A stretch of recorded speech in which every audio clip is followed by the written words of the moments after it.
Powered by the Inside the Birds podcast. You can get that wherever you listen to your podcast, and it's brought to you by PropSwap, America's sports betting marketplace. Sell your sports bet, take your profit, find out how. PropSwap.com. Download the PropSwap app today. Adam Caplan from InsideTheBirds.com and the Inside the Birds podcast is here. We got a ton of NFL news to go over into this weekend where the NFL is getting ready for free agency to begin. This is the final week with really no football. The new league year begins next week. So let's bring Adam Caplan in and discuss all the happenings around the National Football League. Adam, what's going on, man? Michael, Gil, I'm so glad to be with you. And by the way, every time I hear that song, my little intro, I can't believe it'll be 16 years this summer coming up that the NWO was formed. In WCW, man. This brings me back to, and by the way, do you remember, I don't know if you watched that pay-per-view live, I did with my nephews, and we all got it wrong. We never guessed Hulk Hogan. Can you believe that? We all got it wrong. Right. Well, I suppose some people thought it was going to be Sting, but I guess Hulk Hogan at the last minute made the decision that he would make the heel turn. And the rest, they say, is history. Speaking of a guy who could be a WWE wrestler, one would be Jason Kelce. I think he would probably be have a great role in AEW or WWE. But he made his decision yesterday on the 2022 season. So what is the future for Kelce this season? Yeah, it's really interesting, Mike. So here's the real story we're told. So the Eagles and the agent met at the Combine last week. They exchanged proposals, and they had an idea of where they needed to go. I have to give the Eagles credit. The deal that Kelce got, which I learned this morning is really strong fact, is a little bit more than I thought he'd get. It's $14 million plus $500,000 in incentives. And now here's the thing: it wasn't as though he wasn't under contract. He was under contract, but both sides knew there was language which we reported last year at the time that both sides would have to go back to the bargaining table, so to speak, if he wanted to come back. That was that poison pill of $30 million. It was a roster bonus on June 3rd. Both sides they knew that he would never be able to play for that. So we're also told it's got a similar structure like last year. So good for the Eagles to step it up, and good for Jason to get the money. It's really remarkable. This guy at 34 years old to be an All-Pro is simply like unheard of at the center position. And it's not like it's like by popularity. He actually played at an elite level. And let's not forget, though, the Eagles tried to trade him 6 years ago. In my reporting on that 6 years ago, they didn't even try to deny it, which is kind of funny. Usually they try to shoot me down with stuff like that. But I honestly, 6 years later, I would not have ever believed he would be playing. I certainly found it hard to believe, but it's a tribute to him, his toughness, and what an absolute leader he is. It's really one of the more remarkable stories during Howie Roseman's career, and a true Eagle who probably will wind up working for the team someday in some capacity. I believe. No, it's not. There's nothing going on with that now. But knowing how much he loves the organization and they love him, I could absolutely see him working for them when he retires. All right, so Kelce's back, which means he'll be at center. And I guess the next question would be, what happens at left guard? You got Sayamala back. You got Dickerson back. Do they battle it out? Does one guy go to the right side? They seem to like Driscoll. That seems to be an interesting storyline now that we know that Kelce is back. It's funny you bring that up because we just talked about that on our show this week. And that to me is certainly a good problem to have. Just knowing the Eagles as we do, I remember checking into the Andre Dillard situation at the trade deadline. Teams told us flat out the Eagles were not really aggressive trying to move him because they really value depth. So if you believe that, and I do, they don't have to move Sayamalo, but the problem is $5 million is too much for a starter, for a backup. I could see $2 or $3 million. It's just too much. So they're not saying he's available, but you just mentioned Driscoll, who they love, particularly the O-line coach Stoutland, and he's been a revelation. But the problem is he's been hurt. When he plays, he's great. I mean, he's been a great story, but he's been hurt. Sayamalo's had injuries, Mike. They've had a bunch of injuries, as you know, in the interior. So that becomes a problem. And again, they really value this. So knowing that, I don't believe they'll be active to do it, but it's a good problem to have, and they'll space that out as they get closer to the draft. Now, even with all that depth, don't be surprised if by a shock that they keep all 3 first-round picks. Don't be surprised if they draft a lineman with one of them. They probably won't, but I would not rule that out. I was going to say, with Kelce coming back, and now that they know that they, don't need to replace Tulane, because really Brooks retired, and then Kelce, if he would have left, does that affect their draft mindset? You're saying no. No, I think, again, just knowing the way the Eagles operate, they don't want to be boxed into a corner. When they've screwed up in the draft, it's because they didn't have plan B. They've got plan A, plan B, and plan C. Remember when they drafted Marcus Smith, who wound up being a real reach? They did not, the board did not go the way that they wanted when they were picking the mid-20s. There were 3 players they wanted, all went before them, and the trade they had worked out didn't work out. They were unable to trade out, and they took Smith, who was a reach. He should have been drafted later. So I just believe where they are, they're in a great position to trade up or trade down, and that's a good spot to have. It's that Carson Wentz trade turned out to be a little bit better than we all expected. Let's admit that. We'll get to the Wentz trade from this day, too, in just a little bit. But let's go to what's going on with Fletcher Cox. We know last year teams called. They didn't move him, but it seems that his name is starting to come up a little bit today. Yeah, here's what happened with trade deadline. It was cap prohibitive. It just would have been extremely difficult to trade him due to the cap issue, to the immediate dead money would be on the cap. This year, it's more palatable. They could use what's called a post-June 1 designation. You get 2 of them. And you have to hold the cap hit until after June 1. On June 2nd, then you half it, which means this year's cap would go on here, and the rest of the dead money would go on next year's cap. And the Eagles are going to be in great cap position because here's what happened. We probably need to talk about this a little bit more. Because, Mike, they extended just about everyone other than maybe Javon Hargrave. It would surprise me if they extended Miles Sanders because they don't really need to because he's had an injury history. But other than Hargrave, and he still has, he's on the last year of his deal. He was terrific last season. They've gotten every young player extended, so they don't really need to do anything. So they're in great cap position, Mike. They're in a good spot here with the cap, not only for this year. They're in good spot for. I actually started looking at future caps for the Eagles. They're in really good shape. And the Eagles planned this because they knew the cap was going to go up way. As long as they don't have another COVID issue, the cap's going to rise really big next year. And they're just in a good spot. They're pretty much in position to do, Mike, starting next week, do whatever they need to do. All right, well, let's look at that then. Free agency opens next week. Let's take a look at their plans. Adam, how is Howie Roseman going to approach free agency? Yeah, now, let me just preface this because people like to say that I'm wrong on stuff, but they don't quote me right sometimes. They're going to be aggressive. I'm not saying they're going to sign 10 players. One year I said they're going to sign 6 players. They signed 4. Well, the 2 players they didn't sign, they tried to. It didn't work out because they put a number on the player. Here's one misnomer, and I learned this the hard way, covering this business for 19 years. Just because you have a lot of cap space does not mean you need to overspend. They're going to spend with what they put on the particular player. Like we know that they're going to be on some free agent safeties, whether it's Marcus Williams or another safety. It doesn't mean they're going to sign him. It's just a matter of whatever number they put on him. They put a number on Malcolm Jenkins in 2014. Same with Rodney McLeod in 2016, and they got those both right. If it goes over what they think the player's worth, they won't do it. That's where the difference between the Howie Roseman in 2011, Mike, when they overspent, made so many mistakes. They're way smarter about understanding what the value of a player is. Yeah, and I know that a lot of people are anticipating wide receiver as an area. Is that a spot too that we should keep our eyes on because there's a lot of depth there?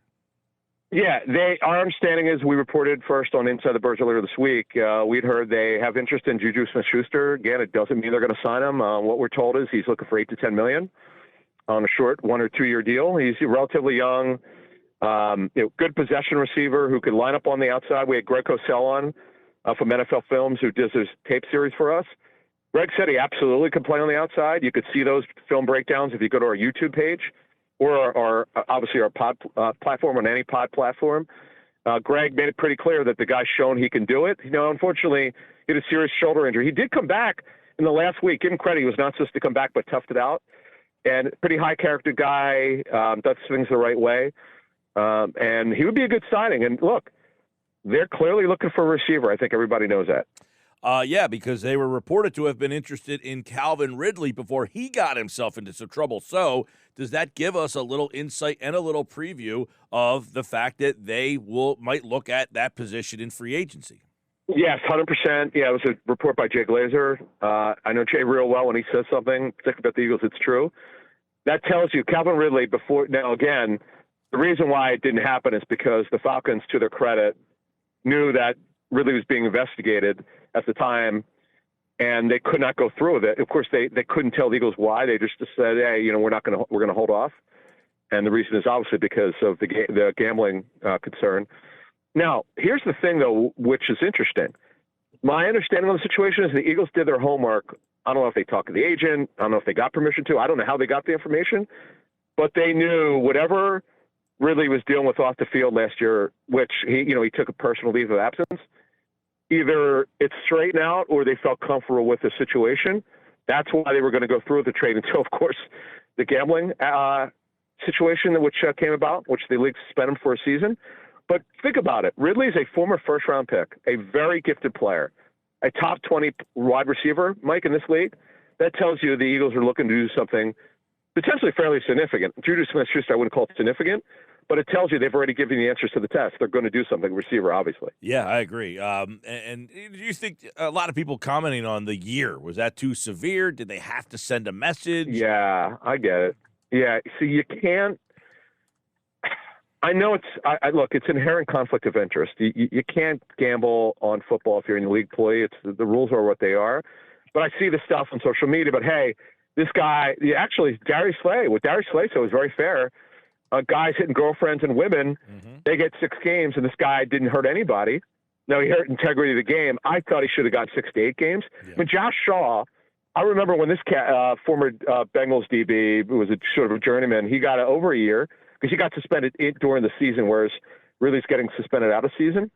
I don't have a problem with you saying, if someone says it should only be 6 or 8 games, I got it. I honestly, the integrity of the game issues, I know Roger Goodell a little bit. He's real big on the integrity of the game stuff. That's why he crushed the Patriots like he did, the Saints like he did. Where you think you think the penalties are too severe, he looks at it differently. He's so much about protecting the shield. That's why they came down on a year on Ridley. Adam Caplan, InsideTheBirds.com, from the Inside the Birds podcast as well. All right, quarterbacks, they moved all over. One stayed, but 3, 2 on the move, another one in the news, another one who had some, I don't want to say clarity today, but at least he was in the news today. Let's start with the first one. Aaron Rodgers, he's decided Green Bay's the place for me. Now, he's far and away the best quarterback in the NFC. So, Rodgers stays in Green Bay. Were you surprised? No, I've been saying that in every interview I've done for the last month. Every indication, privately and publicly, was that he was coming back. He was not willing to say he was coming back until the contract was right. He hasn't signed it yet, but it's a mere formality. He's already agreed to the deal. It's a restructured deal, but he's going to make a hell of a lot more money, and they're going to be able to lower his cap number for the season to help. That's why Devontae Adams is coming back on the franchise tag, and the Packers still have interest in re-signing him to a new deal. But look, they want to run it back. And they're going to. And the reason why, Mike, that I thought Rodgers would want to come back is he was so bad in the playoff game against the Niners. I could not see him leaving, just playing like that. It's just not, he's a super type A personality is what Packers called him. He's incredibly competitive, and he was just not going to walk away. No way. All right. Then he stays, and then an hour later, Russell Wilson, who we heard so much about. He wasn't going to be traded. He didn't want to go to the East Coast. He ends up in Denver. This one here, kind of break this one down. And some people said, well, they didn't even want Rodgers. It was always about Wilson. But was it really? No, they wanted Rodgers. They knew he was never available. Every team knew that David Dunn, his agent, was negotiating, and Rodgers wanted to stay. That was the vibe they were getting, the intel they were getting, so they didn't do that. By the way, the Broncos would have traded for Rodgers last summer if they could. He was not on the market. Packers never made him available. So, so with Russell Wilson, it's fascinating. So here's the real story. Pete Carroll and Russell Wilson have never, ever seen eye to eye, even remotely, on the structure of the offense. In my reporting on this, going back a year and a half, it goes back to the fall of 2020. Members of the front office, members of his coaching staff went to Pete Carroll and said, listen, the phrase let Russ cook, let him come out throwing the football. Analytically, the numbers will match up. The more you throw in the first half, the better you are. The numbers are irrefutable going back to the 60s. And Pete gave in. Pete Carroll gave in the first half of every game, almost in the first half of that season. Russell Wilson was on pace to set an NFL record. He had 28 passing touchdowns through 8 games. Pete Carroll told Brian Schottenheimer, enough, we need to run the football more. And teams played him differently, and Russell Wilson struggled mightily, and Brian Schottenheimer lost his job after that season, despite doing a great job. And Pete Carroll won the battle. And you know what, though? The Seahawks didn't get 3 first-round picks. Why? Because Russell Wilson would only go really to the Broncos. There were other teams interested, but he wanted to go somewhere where there was an offensive head coach, and the head coach will call the plays, and Nathaniel Hackett. And they're going to let Russ cook there. He's not going to throw it 40 times a game, but it'll be way more than he did per game for the Seahawks last season. He's got some good, interesting weapons there. All right, quarterback number 3, Carson Wentz. What happened in this whole situation? He is now in Washington. I can't imagine he's thrilled about this, but this is where he is. My understanding from being at the Combine last week, I know that people find this hard to believe. In fact, I was surprised by this, but what I would tell you is it was more about the owner, Jim Irsay, than Chris Ballard. I know Chris Ballard was extremely critical of Wentz. My sense is when Ballard said it wasn't a done deal, they were still working on it, is that he could not convince Jim Irsay. My understanding of the whole situation is Jim Irsay wanted Wentz off the team. People forget Jim Irsay was actually, before Bill Polian got there and before Bill Tobin was the GM, I believe Jim Irsay was the GM for a short period of time. So as an owner, he does know football more than most owners, and he felt there was a lack of leadership there. But the one way I will defend Wentz is, think about this. He breaks his foot. He has a stress fracture in August. He only misses 3 weeks. He doesn't miss 1 game. He starts all 17 games, and he has 2 bad games, particularly the last one, and they held it against him. They felt him not being able to practice. Obviously he's on the COVID list and didn't get off of it until the day of the game against Jacksonville, and obviously he was bad in that game. Yeah. That cost him the job. And look, Washington is desperate. Wentz is still talented, folks. I'm just telling you, he played fairly well last season. I know people like to beat him up. But Carson, Wentz has got to take responsibility for, when you're on 3 teams in 3 years, folks, it's not about them. It's maybe sometimes about you, and he's got to take a look at himself. But he is still very talented. And I'll never forget that game at Baltimore last year when he and Lamar Jackson went at it. It was one of the best games of the year. People forget that Monday night game. He was unbelievable in that game. The guy could still play, and he needs – look, he's not going to get the offensive line he had in Indy. Let's not forget about that, but that's where it is.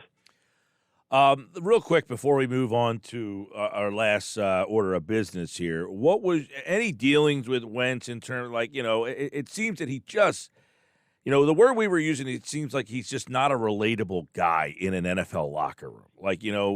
There's guys from all walks of life.